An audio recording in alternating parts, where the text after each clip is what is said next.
Evan Siegfried is a Republican strategist and author of GOP GPS, How to Find the Millennials and Urban Voters the Republican Party Needs to Survive. Caitlin Huey Burns is a political reporter with Real Clear Politics. Her latest piece previews Trump's Arizona visit. So my colleagues over at the Today Show spoke with Vice President Pence. I just want to play a little bit of what he had to say.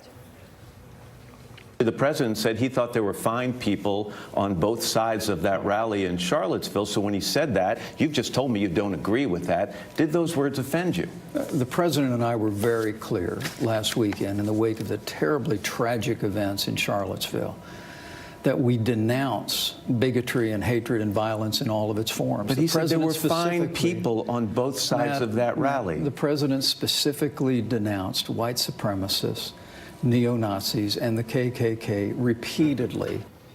Caitlin, do we overestimate the impact this has had? Even though you see there the majority of Americans disapprove of the way he handled the aftermath of the violence, most Republicans approve of it. Has he hit rock bottom? Is the only way for him to go up, and maybe last night was the start of it?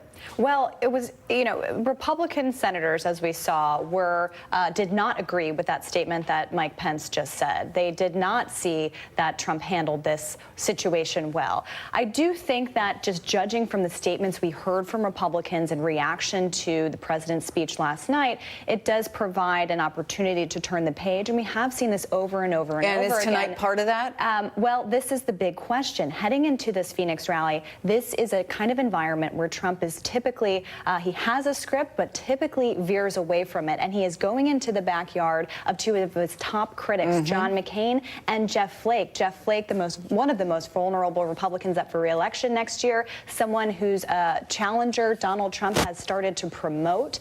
So that will be interesting. All eyes are watching whether he'll rattle the cage and undo any goodwill he tried to establish yesterday. Yeah, and beyond Evan, Flake, and McCain, there's Joe Arpaio, right.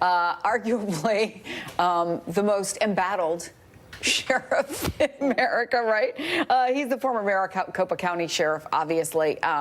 He denied he was even asked to attend this rally, but there are still all these rumors that he's going to be pardoned. What are you expecting tonight? Well, to start on Caitlin's point, we're in sort of the upside down in that everybody who's been a Trump critic about a week ago praised Donald Trump last night, and his entire base was losing it about what he was saying about Afghanistan. Ann Coulter's was saying he was betrayed. The InfoWars people were saying it was also a betrayal.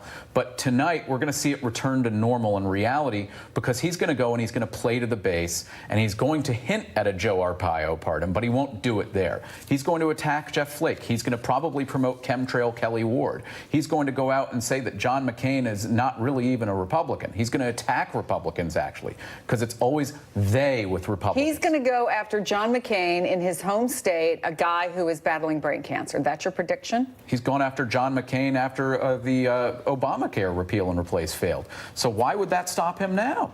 All right, let's go to a couple other topics.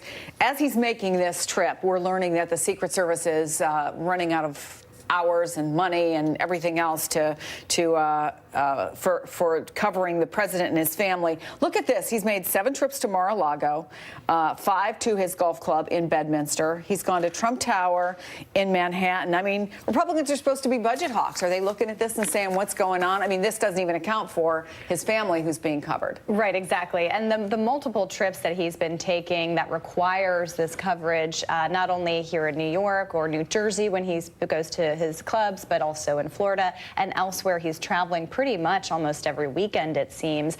There are lawmakers in Congress who are working to figure out how they can help fund this program, because there are some concerns that, of course, the Secret Service agents aren't getting paid and aren't getting paid for overtime. So that seems to be the focus of lawmakers who are cautious of, criticizing protection for the president. Yeah, because their salaries are capped, right? $160,000 a year, Evan. 42 people are being protected now total. 18 of them are Trump family members. But arguably, this is what a lot of Republicans say, this is the same problem we've had under every administration. Is that so? This is, but it is magnified some. I know a lot of Republicans criticize President Obama for the trips he and his family took and said, oh, it's costing this much and that much. But I believe... Usually very inflated figures, yes, by the way. And I believe that we should not be criticizing President Trump on this at all. The safety of him and his family is paramount to the nation. You may not like him as president, but it's important that we never have any sort of tragedy, because that would just be an absolute catastrophe for us. And you don't want a president having something happen to a member of their family that can compromise their ability to lead the nation at a key and critical time. Evan, Caitlin, great having both of you.